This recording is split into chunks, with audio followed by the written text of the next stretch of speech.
بسم اللہ الرحمن الرحیم۔ السلام علیکم۔ اگر آپ اللہ تعالیٰ سے مخاطب ہونا چاہتے ہیں تو یہ طریقہ اپنائیں۔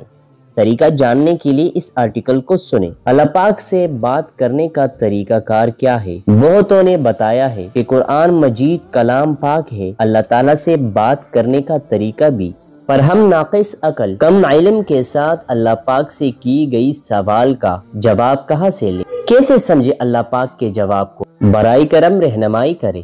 انسان غم میں ہی کیوں اپنے خدا کو یاد کرتا ہے؟ خوشی میں وہ شدت کیوں پیدا نہیں ہوتی جو غم میں ہوتی ہے؟ انسانی فطرت ایسی کیوں ہے؟ جب یہ کہا جاتا ہے کہ اللہ تعالیٰ ہم سے بات کر رہے ہیں یا ہم اللہ تعالیٰ سے بات کر رہے ہیں تو اس سے مراد ویسی بات چیت نہیں جو دو انسانوں کے درمیان ہوتی ہے۔ یہ دنیا امتحان گاہ ہے، اس لیے اللہ تعالیٰ غائب میں ہے۔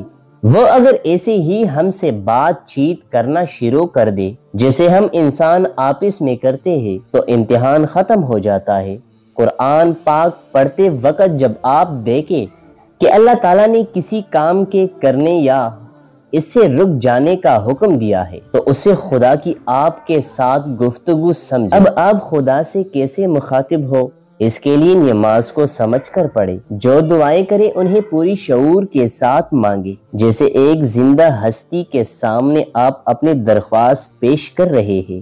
کچھ دعائیں یا یوں کہی آپ کی کچھ باتیں اسی وقت مان لی جائے گی، کچھ تھوڑے وقت کے لیے مؤخر کر دی جائے گی اور کچھ آپ کے حق میں بہتر نہ ہونے کی وجہ سے قبول تو نہیں کی جائے گی، لیکن ان کا اجر آپ کے لیے محفوظ کر لیا جائے گا۔ فطری طور پر انسان خوشیوں اور آسائشوں کو پسند کرتا ہے اور نتیجتاً خدا سے لاپرواہ ہو جاتا ہے، جس کا سبب یہ ہے کہ وہ ایسی کیفیت میں خود کو کسی سہارے کا محتاج محسوس نہیں کر رہا ہوتا، لیکن جب اس پر کوئی تکلیف آ جاتی ہے تو وہ سہارے تلاش کرتا ہے۔ خدا سے بڑھ کر اسے کوئی سہارا معلوم نہیں ہوتا، جس کی وجہ سے وہ غم کی کیفیت میں خدا کی طرف جھک جاتا ہے۔ لیکن ایک بندہ مومن سے خوشی میں شکر اور غم میں صبر کا رویہ مطلوب ہے۔